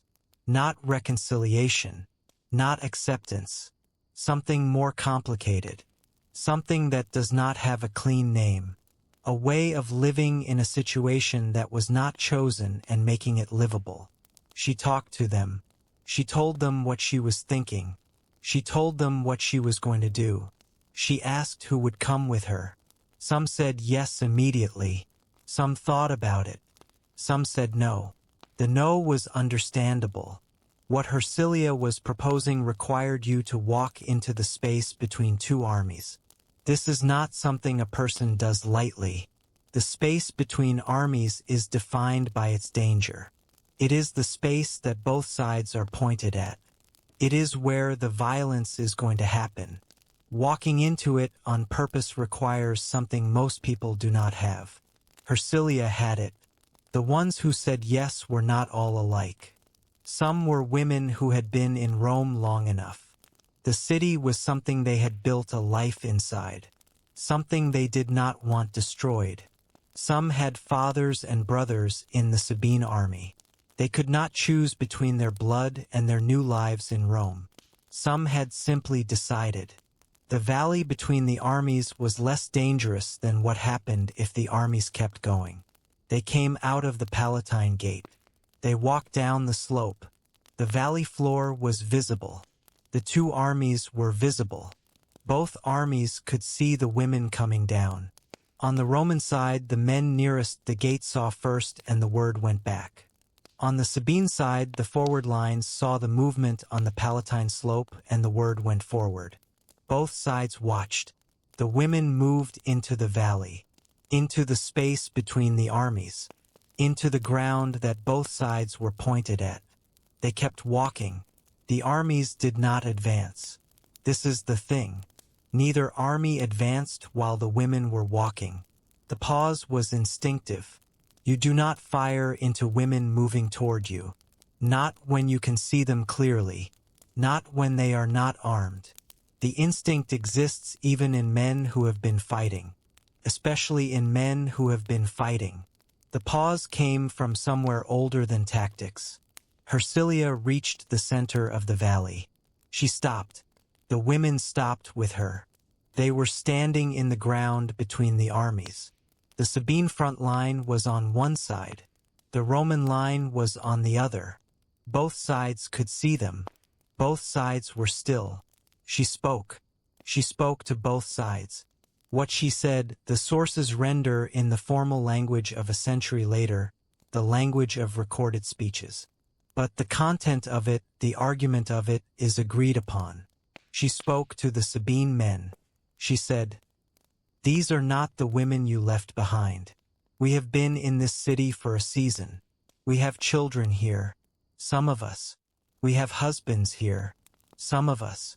The city here is part of us. You cannot take us back to something we no longer are." She spoke to the Roman men. She said, "The men across this valley are our fathers, our brothers. You cannot ask us to stand by while you kill them. You cannot ask us to be Roman wives and Sabine daughters and choose one. We will not choose." She said, "There is a way through this that does not end in the valley." She said, "Find it."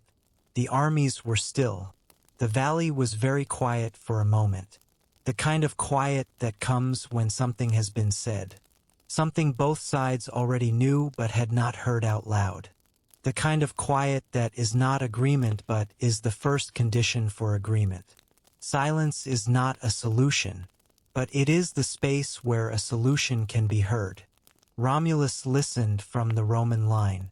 He had watched Hersilia walk down the slope. He had watched her walk into the valley. He had felt the instinct to stop her. He had not stopped her. He had watched her reach the center, watched her turn to face both sides. He had listened to what she said. He knew she was right. He also knew that she was right in a way that benefited Rome. The Sabines were above strength. Rome was not. An agreement now, before the fighting resolved anything, was an agreement that locked in the current situation. The Sabines had the Capitoline. Rome had the Palatine.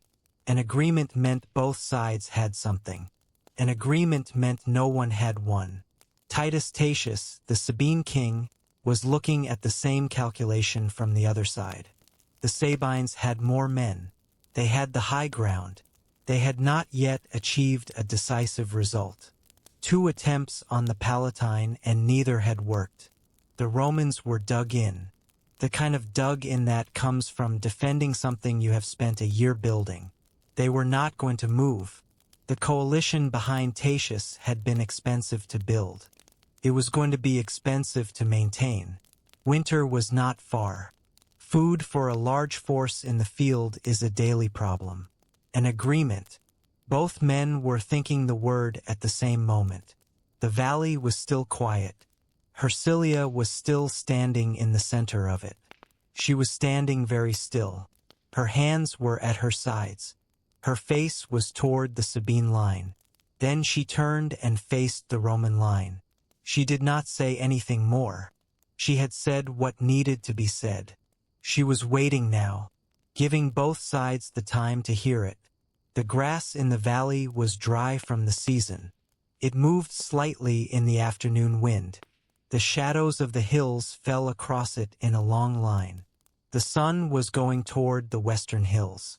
In a few hours it would be dark. No one fights well in the dark on ground they do not know. Tatius moved first. He sent a man forward, not armed, a man on foot walking into the valley with empty hands. The signal everyone knows. Romulus sent a man to meet him. The two men met in the center, near where Hercilia was standing. They spoke briefly. She could hear parts of what they said. She stayed where she was. She did not move until both men had gone back to their lines. Then she turned and walked back up the Palatine slope. The armies stood in the valley until dark. No agreement that night. That took longer. These things always take longer. You cannot resolve in one afternoon what took a year to build. But the fighting did not restart. Both sides held their positions. Both sides kept their men in hand. The talks went on for several days. Romulus and Tatius met in the valley at agreed times with agreed numbers of men.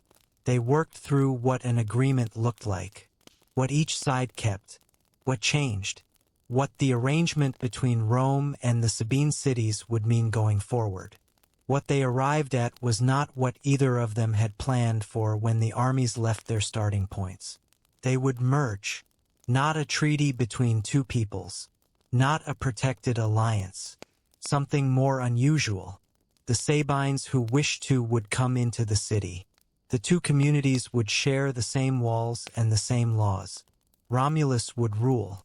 Tatius would co-rule beside him. The Sabine gods would be honored in Rome alongside the Roman gods.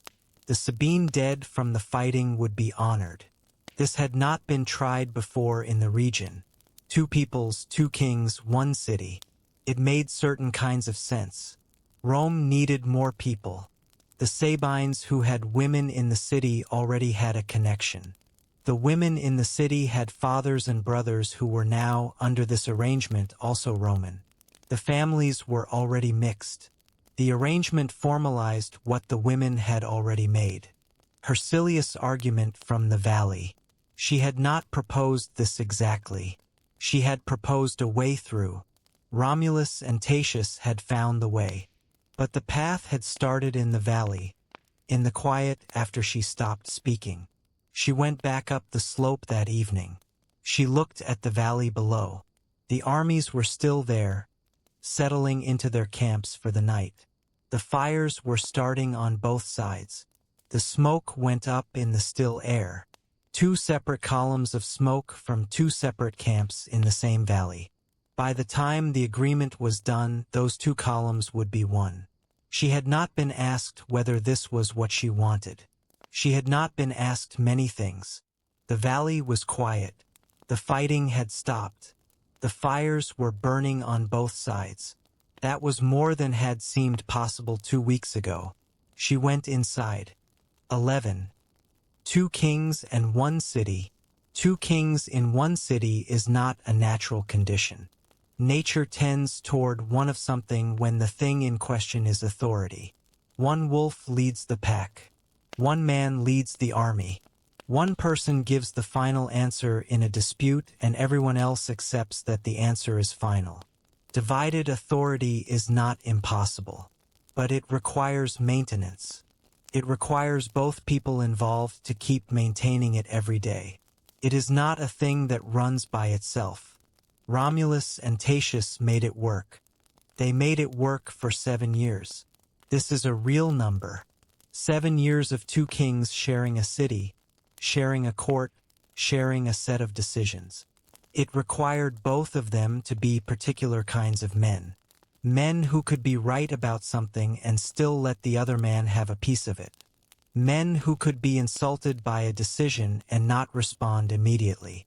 Men who could hold the long view about what the arrangement was for. They were different from each other. Tatius ruled by a different tradition. The Sabines had their own way of doing things, their own gods, their own sense of what a king should be, how he should move through the world. He was not a man who had come up through hill fights and bandit roads. He was a man from an older city, from an established power, from a tradition that went back further and was more formal. In the early months they learned how to be in the same room. This is not a small thing. Learning how to be in the same room with someone who has an equal claim on it. That is something most powerful men never have to do. Most powerful men are the only powerful man in the room.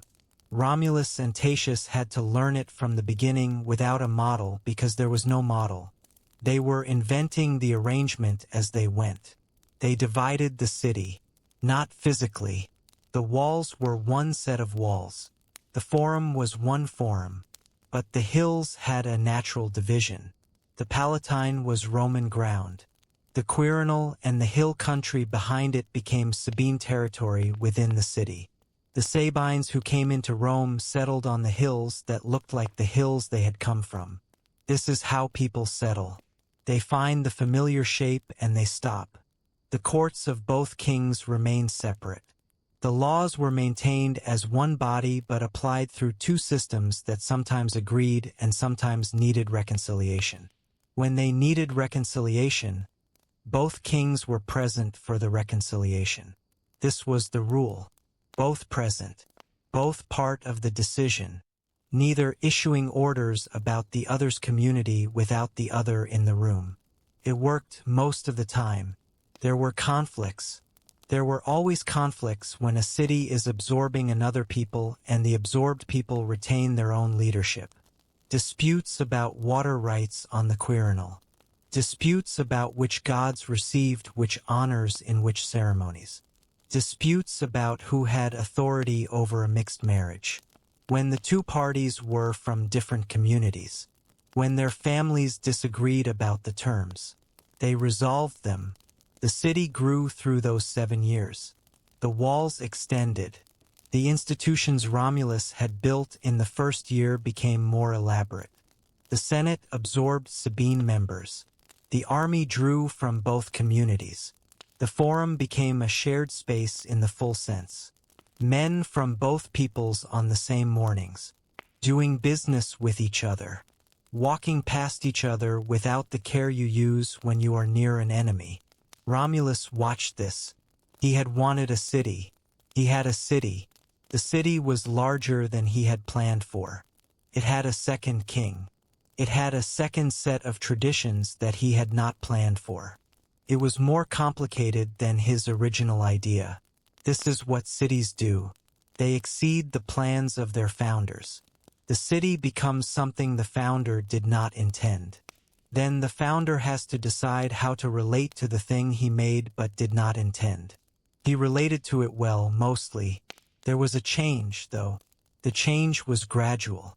Gradual enough that the men around him did not all notice it at the same time. The Senate had been his idea. He had made it. He valued it. He had seen early on that one man cannot hold a city in one mind. You need other minds to hold the pieces. He had seen this and he had built the Senate for exactly that reason. The Senate worked the way he designed it to work. Over the years, he began to find the Senate slow. A body of 300 men does not move fast.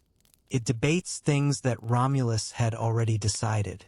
It raises objections to things that were clearly right. It defends positions that have clearly become wrong. The positions were set by dead men. The living are loyal to what the dead decided. These are not arguments. These are obstacles. He started making more decisions without them. Not all decisions. Not in ways that were easy to point to. He was not issuing proclamations that overrode their authority. He was simply moving faster than they moved, making arrangements and presenting them as settled things. Finding that the arrangements had been implemented before the Senate had an opportunity to debate them. The senators noticed. Some of them said something. He listened. He gave the impression of having listened.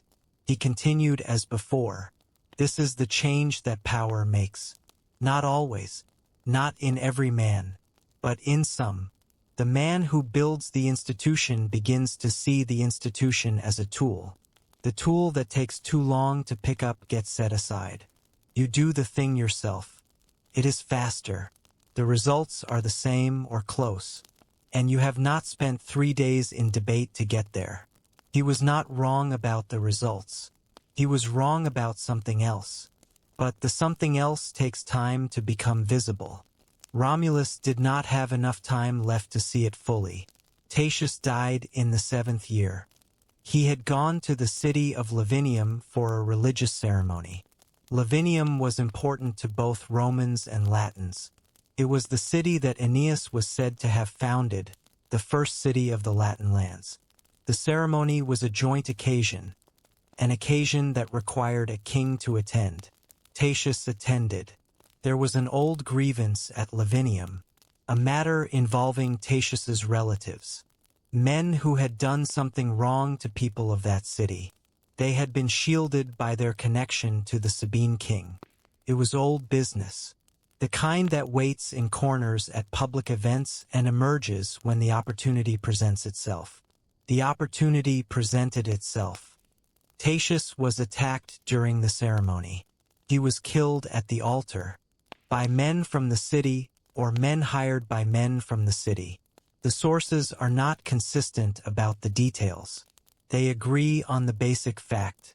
He died in Lavinium at a religious ceremony in the 7th year of his co-rule of Rome. Romulus received the news. He performed the proper burial rites. He sent the appropriate messages to the Sabine cities.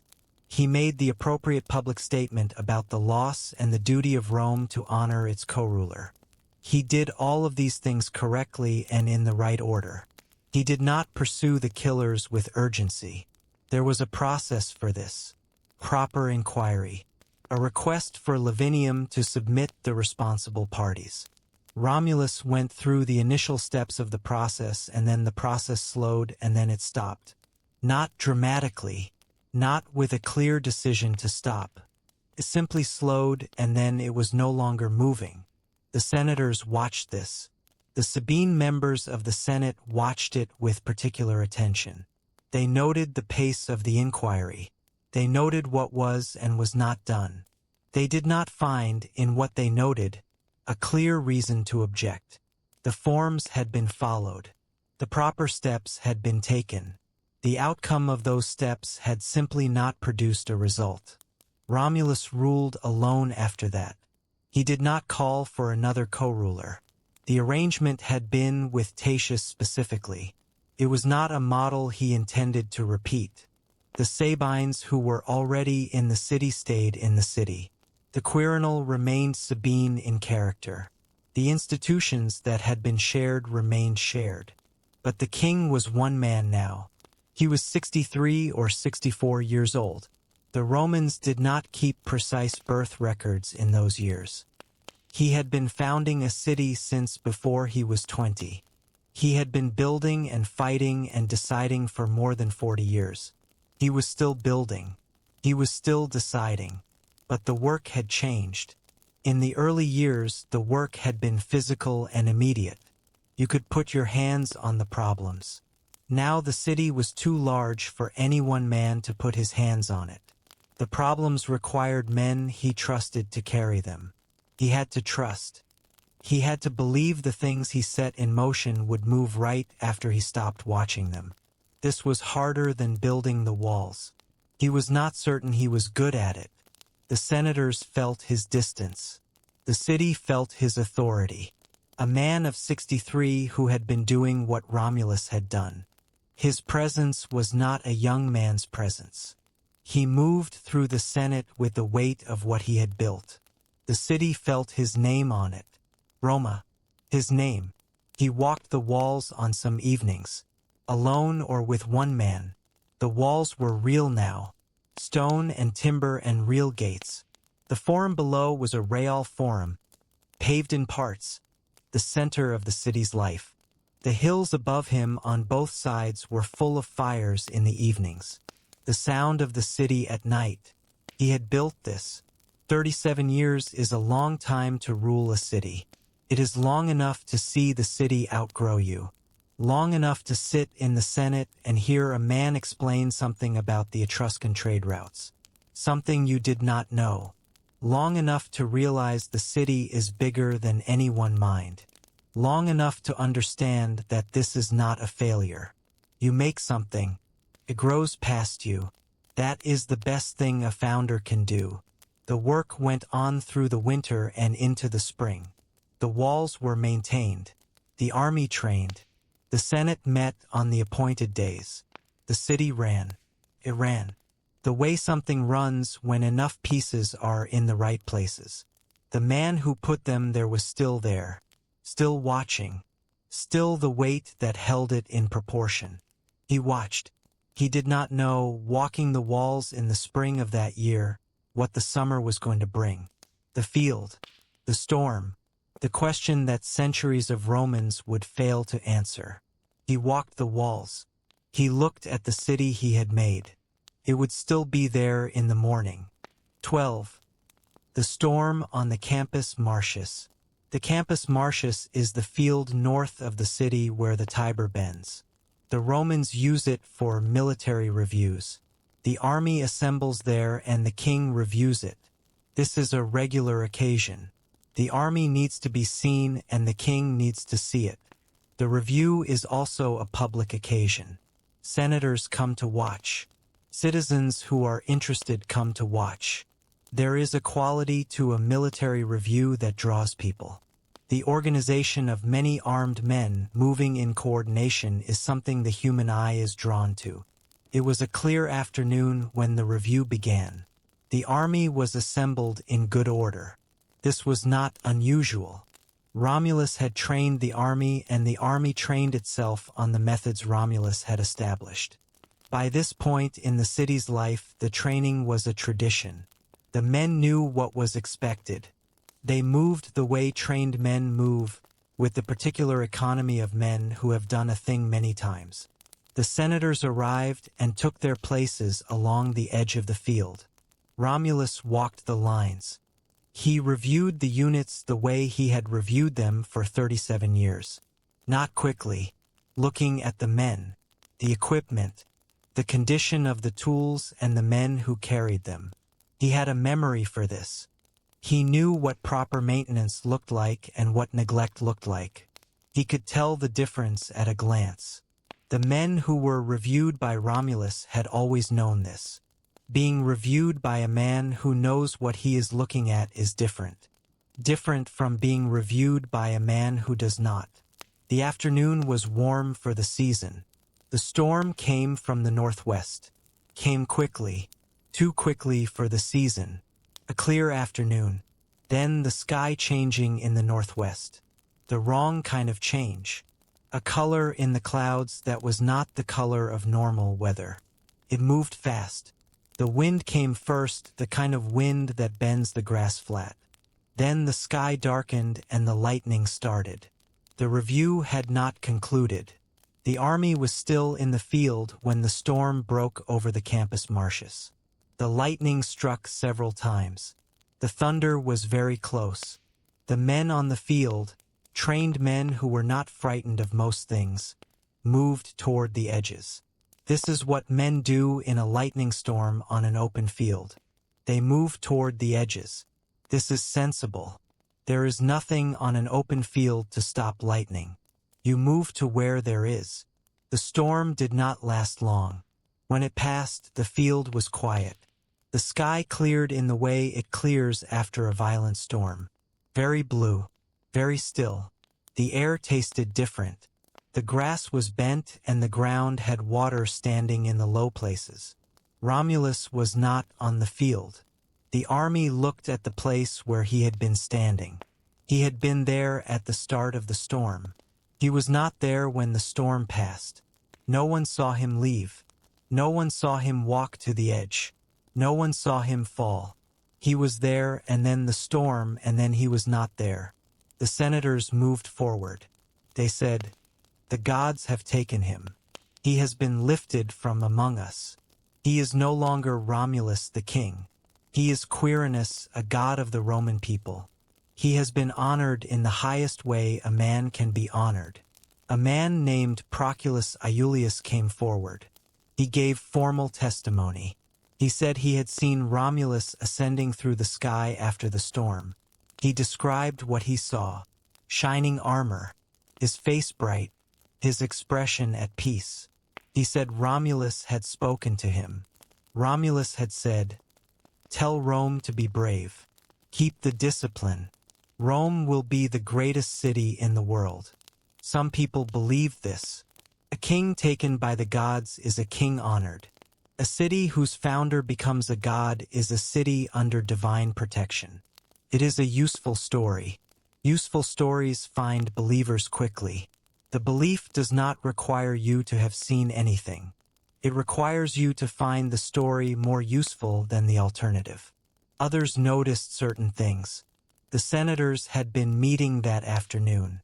Not together, separately, in small groups at the edges of the field, away from the main body of the review. Different corners. Small conversations that stopped when someone outside the group approached.